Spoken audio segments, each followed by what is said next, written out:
This is the Sourceseeker Hour, the 144th episode of the Sourceseeker Hour.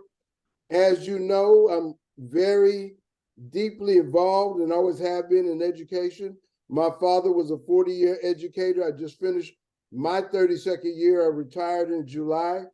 I have a lot of opinions, but a lot of, some would say, nihilism or cynicism. I don't believe our country has the willingness to do what it takes to work within the educational system. I point to systems like China and different systems.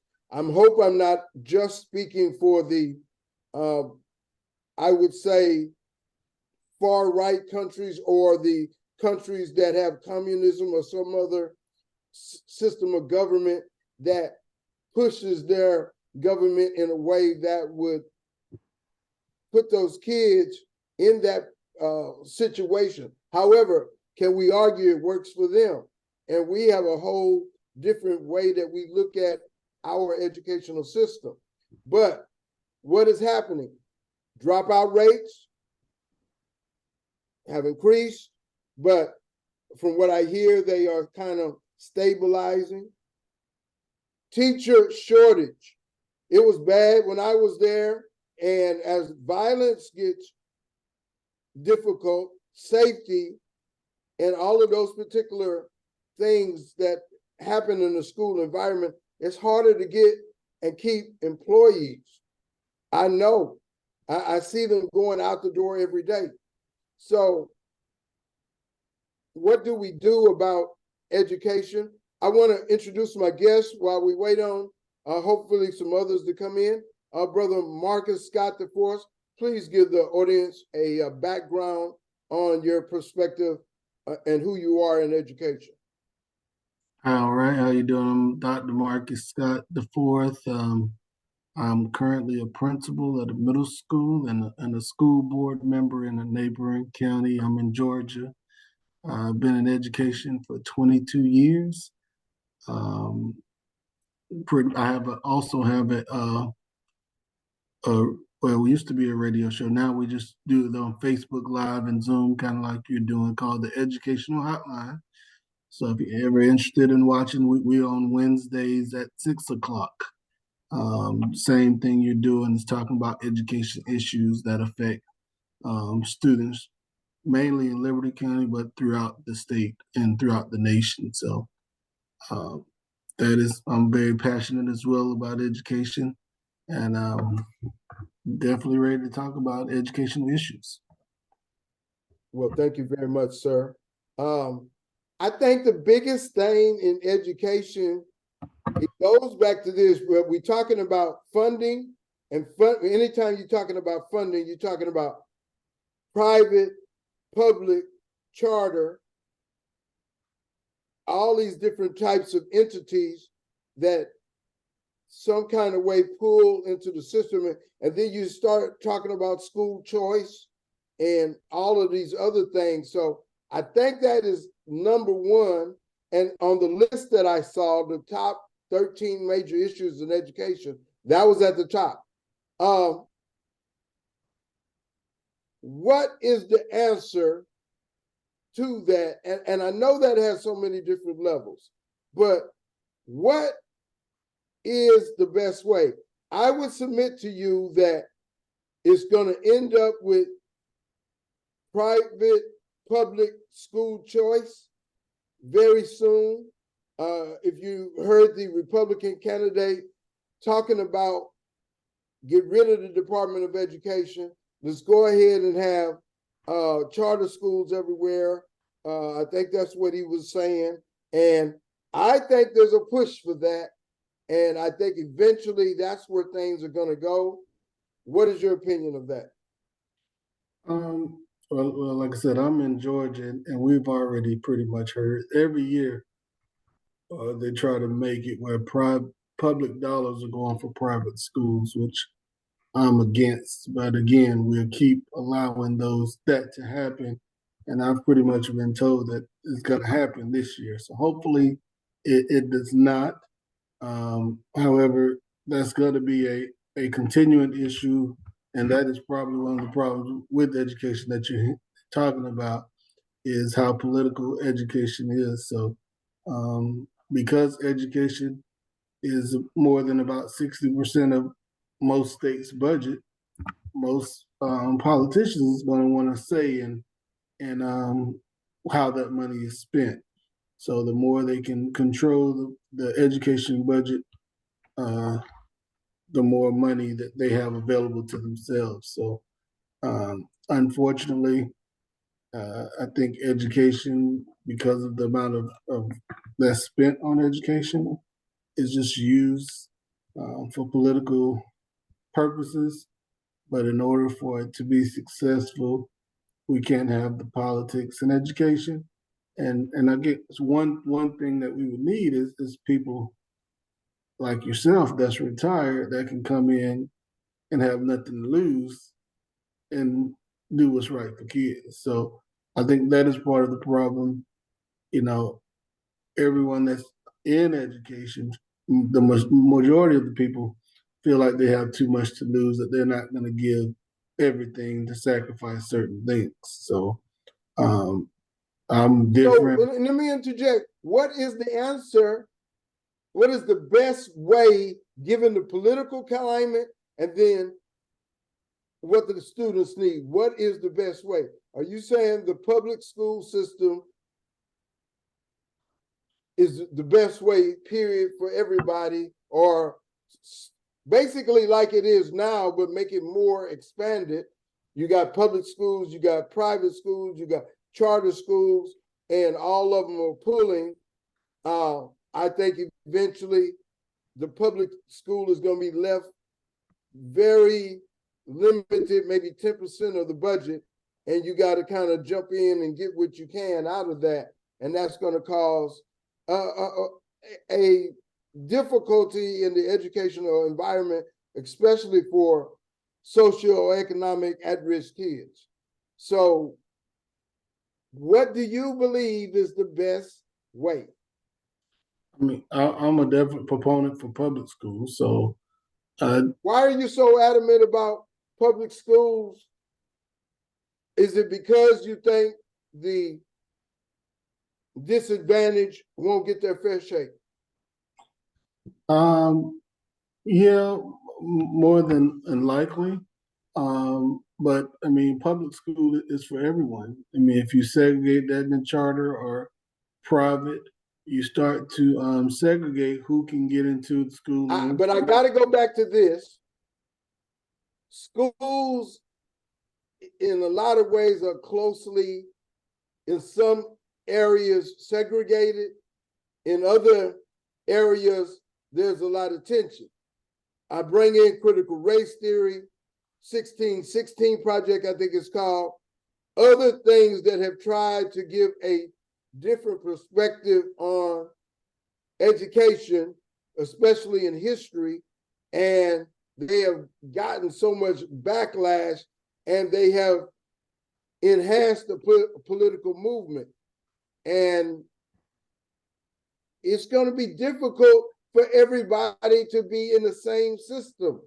What I'm getting at is maybe for the best interest of society, community, and children, it's okay for there to be different curriculums per se over here, different curriculums, and you finance those kids in that neighborhood, you finance the kids in this neighborhood. I know we're going back to, that would take us back to segregation.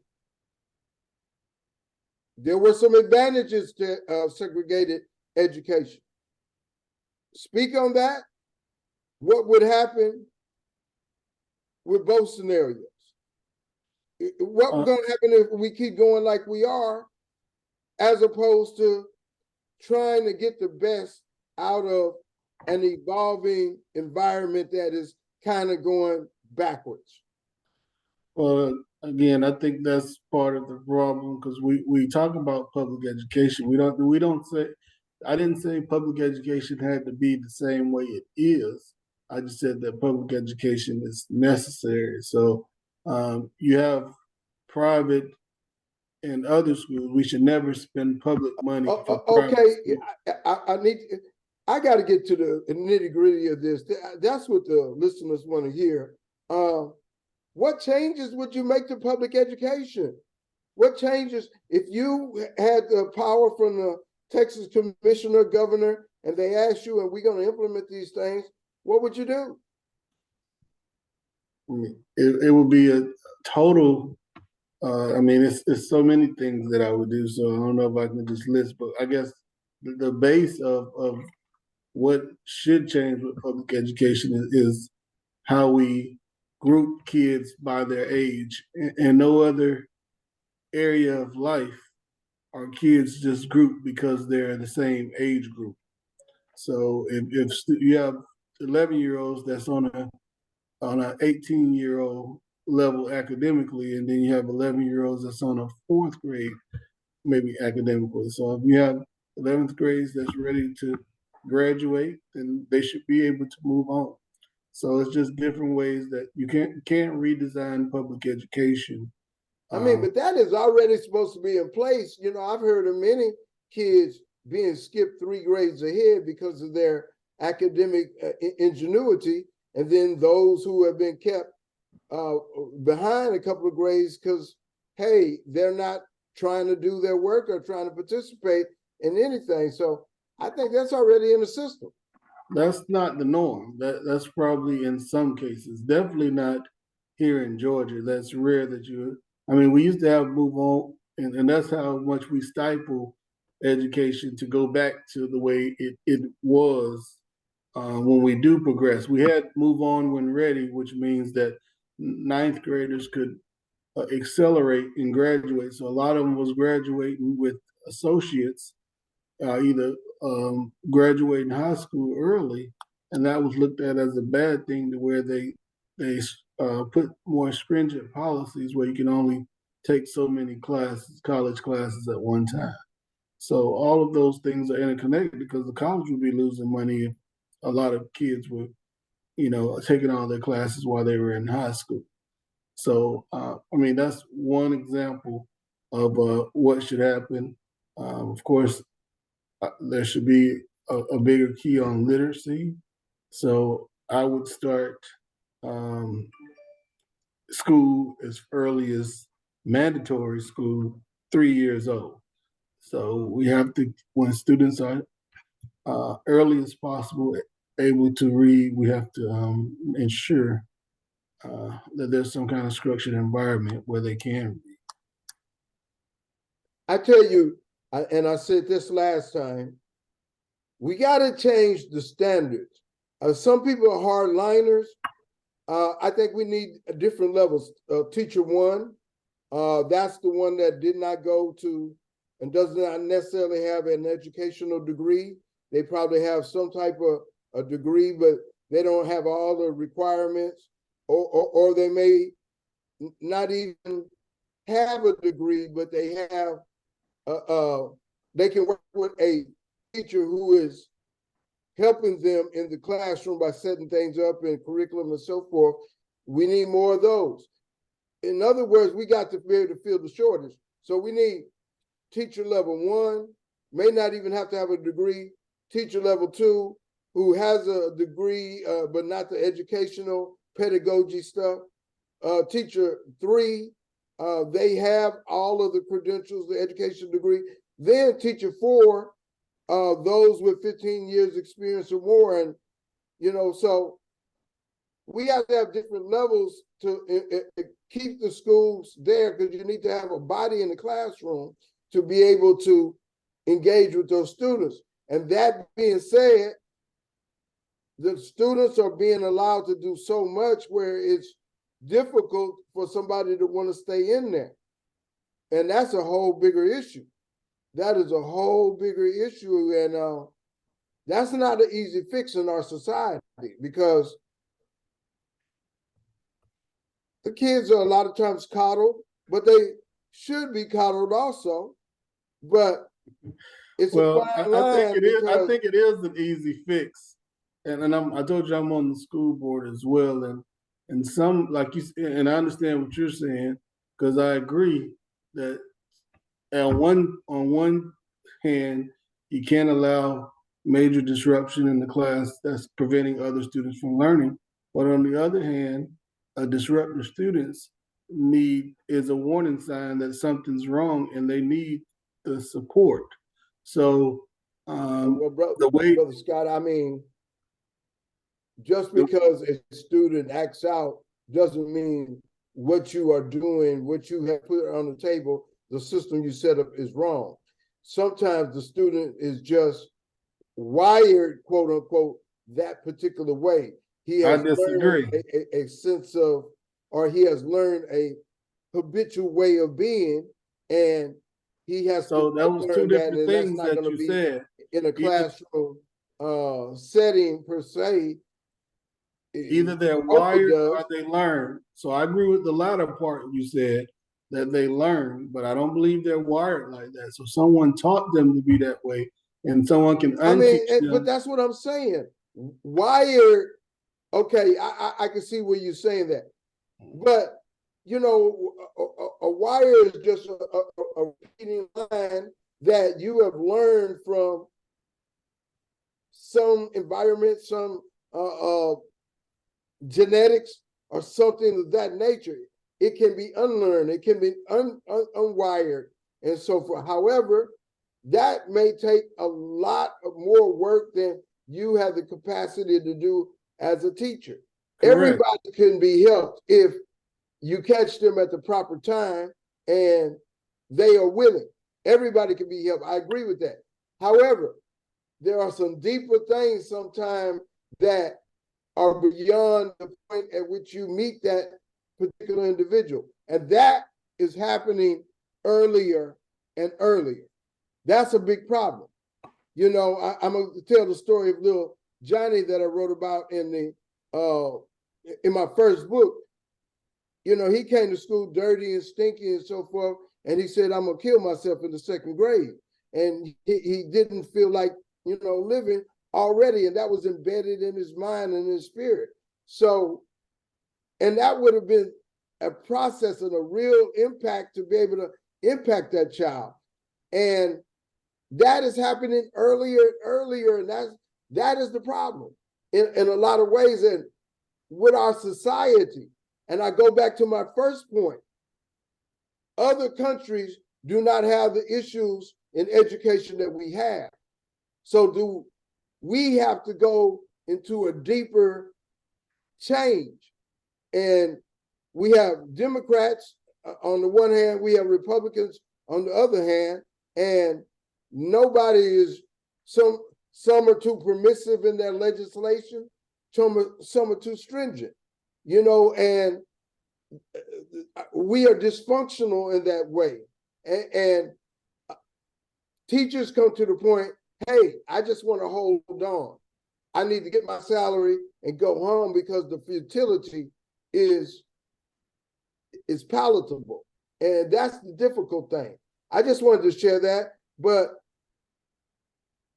what are some of the other things that you would do? Tell me about, are you in a big school, 2,000, 1,500, what? Well, I'm on the school board in a 11,000 district, but I work in a district with 33,000 students, so that's a pretty Yeah. decent sized district. But the other thing I was saying, you know, we can't allow disruptions in classes, but I think we do it in reverse, where alternative schools are set up like prisons in most places and punitive when it should be designed to provide additional support, because alternative schools, or if someone get in trouble, that's not a reason for a child to be sentenced to a severe consequence. That again, to me, that is a sign that they need additional support. And our alternative, excuse me. Principal Scott, Um, let me say this. I worked in an alternative school for 30 years. mhm. Um, Did it have a social worker, a counselor, psychologist? Yeah, we had counselors on staff and so forth. Psychologists, therapists. They had access to that at my school and our district. They had access to all of those things. But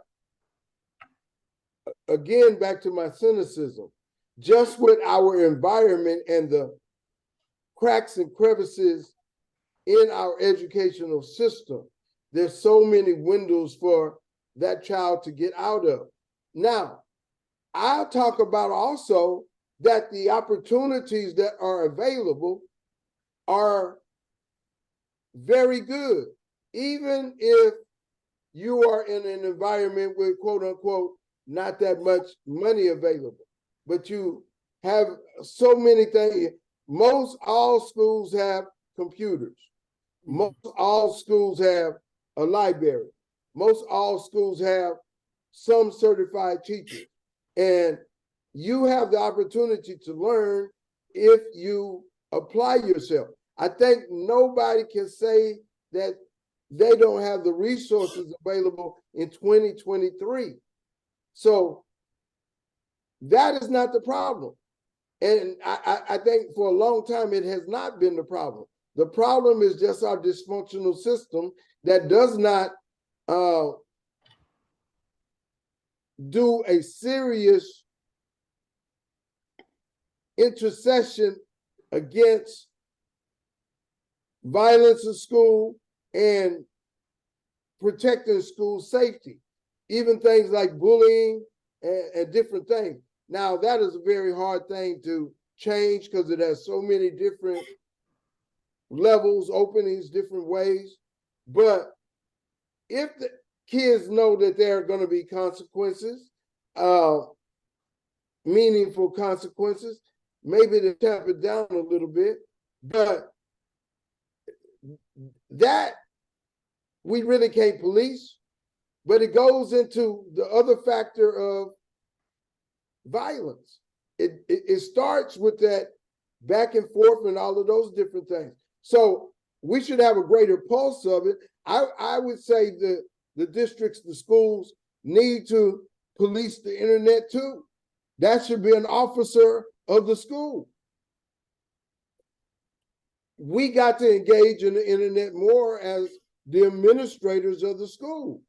I would have every child with their own web page and try to interject and add to different things that they should be looking at and let the administrators be their friends and send stuff back and forth. All of these things, I think schools, most schools I have seen don't utilize that. I think we have to think differently. We have to be on the same level as the kids to be able to guide them. Not right there with them, but understand where they are. You understand what I'm saying about that? What innovations do you think we need to be able to come into this new century, this new time that we're in? How can we better utilize technology?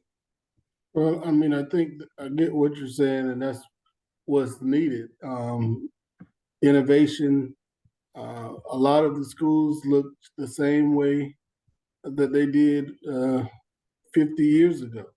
And that's what, to me, COVID was the perfect time to change that, because a lot of teachers that never even knew how to use the computer all of a sudden knew how to use virtual learning because they were forced to learn that way. So Yeah. again, I think we dropped the ball when we were quick to go back to where it was prior to. And again, a lot of the classrooms now, some of them look the same way they did 50 years ago, and that shouldn't be the case. Like I said, there's a different group of kids that are learning with technology. So schools should be set up in a way, in a manner that is conducive to learning in the technological world. I agree. But let me say this. Of course, you know Maslow's 7 hierarchy of needs. And I always think that is the most important thing, those hierarchy of needs to the kid in learning. If they're hungry, they're not going to do well at learning, especially at that young and nurturing age. If they don't feel a sense of belonging, they're not going to feel that it's okay for them to take part and show that they can be smart too. They'll feel standoffish and not want to be a part of it. Those things are important, but in our society today, it's much more difficult. And that's another reason I'm saying we have to engage the kids seriously on the internet where they are. We have to utilize that. Let me say this. If they get rid of the Department of Education, how do you believe that is going to affect? I think that's where the funding is really going to be impacted. You get rid of the Department of Education and the state run the education in every state. I don't know about Georgia, but in Texas, it would be a big change. I don't believe that the social economic disadvantaged schools would get a lot of extra funding or things. However, I go back to this point. When my dad came along, of course, they were competitive across the board because they wanted to show that African American students could be smart, and they didn't have all of these things, but they had the will to learn.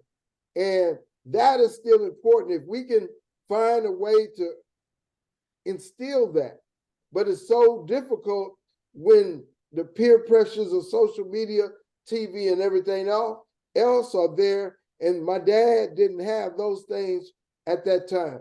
And so I think a big solution, and I'm going to say this again, is we have to engage them in the internet. I just want to say this is the 144th episode of the Sourceseeker Hour. I'm enjoying this conversation with Brother Marcus Scott IV. We are talking some things about education, but it seems like it goes around in a circle quite a bit. But let me ask you to share, what are some of the things you want to share about education? You want to share gratitude for it, or how important it is, or whatever you would like to share about where we are in education? Well, yeah, I definitely have gratitude for education. I think it's the great equalizer.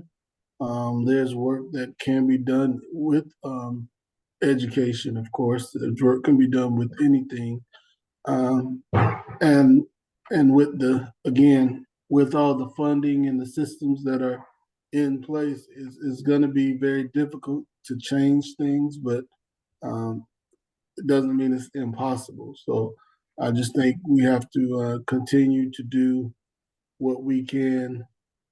Like I said, you have to have more people that's not afraid of the repercussions, that's going to do what's best for students. I don't feel like most people in education are able to do what they feel is best. You asked the question about the Department of Ed, getting rid of them. To me, it really wouldn't make a difference, because what the Department of Ed, or even Department of Education, State Department of Education, whether state or federal, it won't make a difference in my school, because I'm going to do what's best for students. So if people are making decisions based on what the State Department is saying or what the federal department is saying, then they're not making the right decisions for their current situation. So, and that's a lot of even with the critical race theory stuff. If you feel like, I've always been the type to play roots, even now. So people are like, oh, you're not afraid they're gonna have their critical race theory? No, because my students is 90% African American. They need to know their history. So you don't let politics get in the way of what's best for students. I just got to say on that issue, that backlash is real strong. However, they did not win in a lot of different elections, so maybe it has stalled in that movement against truth in education, and we'll see how that goes in other upcoming elections. I would be remiss, Brother Scott. Mhm. We have to talk about safety in schools from the aspect of school shootings, and it's a horrific thing. Gladly, it does not happen so much, but to happen one time, a child is in their classroom and somebody comes out the street. What has improved? What has changed? What needs to change? I want to address what needs to change first. What needs to change is safety first, aesthetics and how something looks second. So if you need to have a guard tower and then a distance to the school, so nobody could just come off the street and go right inside a classroom, they have to go a distance across a yard or something, and they would be seen by that time. I think it's important because you've had two incidents of babies being shot, so many.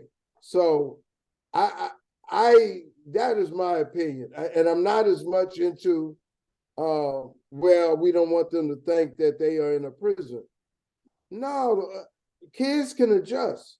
Kids can adjust greatly, and we want them to be safe. It's no worse thing than a child looking forward to their life and not being safe. What is your opinion on what we need to do about school shootings?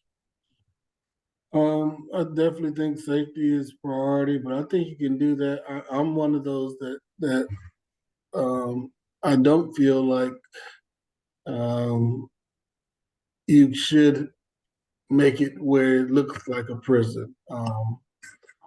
I think you can have safety without that if you're proactive. Um, so, of course, now there are some safety measures that have, like you said, there shouldn't be anything that leads right to a classroom. But most school shootings are preventable.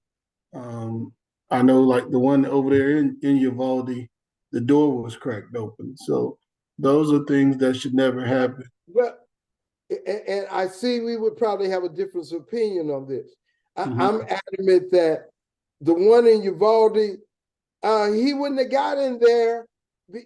I mean, he wouldn't have got past the guard tower. It's an extra layer. I still believe the kids can adjust. They it would not damage their He mind. came through a side door though. Say again. He came through a side door. Had he went through the front door, yeah, it would have been a guard tower. But he came through a side door that was propped open. And we're dealing with the human element, but you make the access so close. How many meters was that side door from the street where he parked? How many meters, how many feet was it? And if he had to come past a guard tower, I'm saying maybe every school, just like we got crossing guards, we have crossing guards. That could be a part of the crossing guards' duty.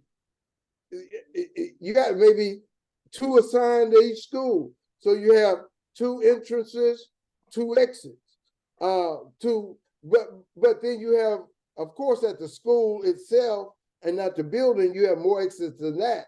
But I'm talking about the guard towers. And I mean, that would totally eliminate it.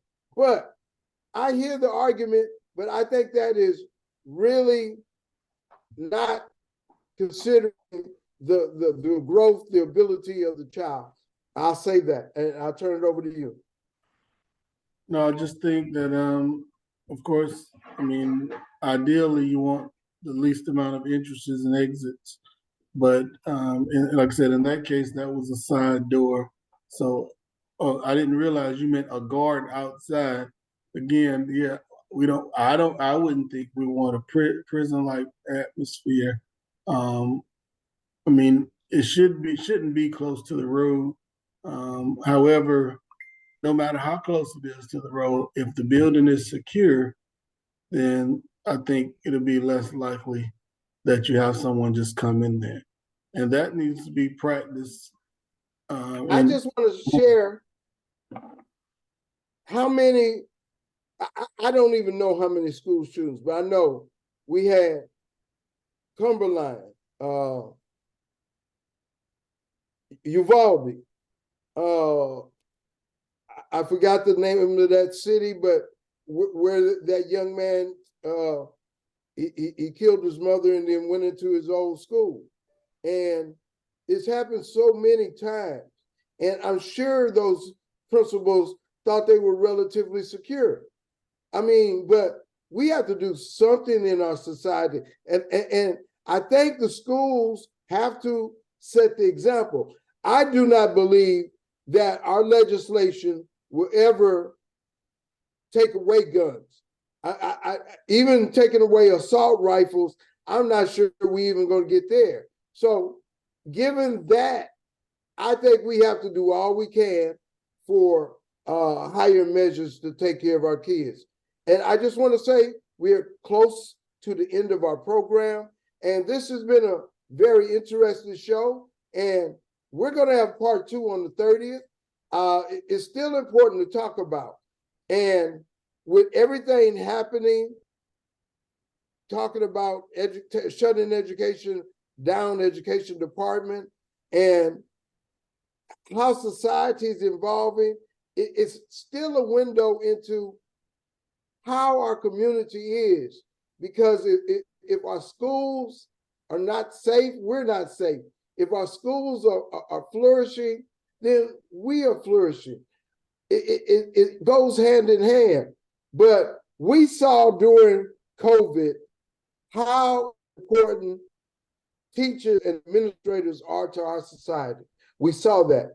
So I'm going to say this, and then I'm going to turn it over to your final word. Starting salaries for an experienced teacher, $300,000. Starting salary for a teacher with an education degree, $100,000. You get at 15 years, that's $300,000. I say 7.5, that's $200,000. You got to do that, and we'll pay. Who can I call out? We'll pay one of these athletes $90-100 million to play a game, but we will not put everything into our educational environment. And that is, but I accept that. So we supposed to do other things, maybe. The lottery goes to education. We should start the casinos, because we have to deal with things as they are. I don't think that is going to change in our society soon. So that is my spiel on education. I am going to keep having this show on education and keep the issue going best I can. And I would like to turn it over to you for a final statement, Brother Scott. Final statement. I think I agree with you that educators need to be paid a lot more. I think that would also help retention and recruitment if teachers were paid somewhat. But I also hear you saying you don't think things will change. I think anything will change if we band together and hold people accountable to make it happen. So I think we have to continue to work on those changes and not say what can't happen. We have to make it happen. So anything, a lot of things that people thought wouldn't happen happens. So I think we have to do the same thing with public education. But for the core, we have to believe in public education, because that is what politicians want us to do. be divided over public education, looking for reasons to give public dollars to private schools, which should never happen, and defunding public education so that it's so spread out, and then saying that, oh, public education is the problem. No, public education is not the problem if you're not properly funding public education. Yeah, those are the primary issues. Funding, school safety, and that curriculum battle. But none of those are going away. We know that. None of them are improving. All of them are rife with contentious debate. So the carousel continues to go around and our kids are in the middle. However, that's our society. I go back to my first point. Not every society has these issues in education like we do. They have other issues, but they don't have the issue of the violence in school. They don't have the issues of as many kids dropping out as we do. So we'll continue talking about this. Any final word, Brother Scott? I think we said it all. Also, some countries require you to pay for public education as well. So we have to look at other factors that to consider. And maybe we ought to look at that ourselves, but we are already paying taxes. But the problem is not money. The problem is really not money. Of course, everybody wants to get paid more, but that is not the problem. The problem is the system itself and the cracks, the holes, the crevices, and all the battles that you have to fight and the stress that you have to go through just to survive day by day. And it's wearing us down. Miss it. Say again? I said, you said you didn't miss it. What don't you miss about public education? Just to be honest, I don't like getting up at 6:30 in the morning. Oh. And I got my own time. I can do more of this. I just started a new program, and I'm a part of 4 programs, and I'm doing some other things. So you can do what you want to do as opposed to having to do that. But I thank God that I did have the time and the energy to be able to do what I did. But I wouldn't want to have to go through that again. And, I might want to do something else if I had the maturity that I didn't have back then. So we'll see. We'll keep talking about it. And next time, we're going to further that debate on our private, because I'm going to use the argument, not that I believe in it, but will charter schools, a charter school system where everybody is dependent upon building their educational environment for their core group of kids, would that be better for us? And then maybe our community leaders will step in also and start a new KIP, a new charter school that can take care of our kids. I'm sure we will delve in and get some of the money available. But with that new system, we can use our curriculums. We can talk about African history, Timbuktu. We can talk about the pyramids are deep in Africa, not just in Cairo, not just in Egypt. They are deep, and those pyramids were there first.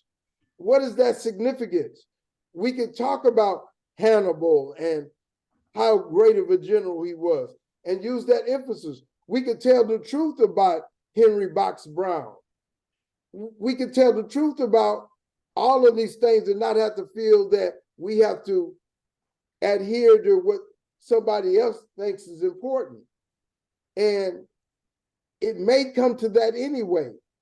We should prepare ourselves, and those who have the will to be able to do, prepare, set up schools, and let's work it out.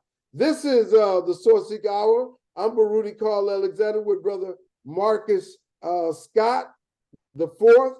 We're talking education, very enlightening discussion. If you want to add in and share on Facebook and contact Brother Marcus, you can post me and I will relay the message, or you can hit him up directly. And you're on Facebook, right, brother? Yes, sir. Okay. You can hit him up directly on Facebook and share and talk about education. And if you have ideas for education, share them and let's talk about them. Our next show is November the 30th. We're going to have more guests and we're going to continue this conversation. It's important. I thank you very much. We will see you next time on the Sourceseeker Hour.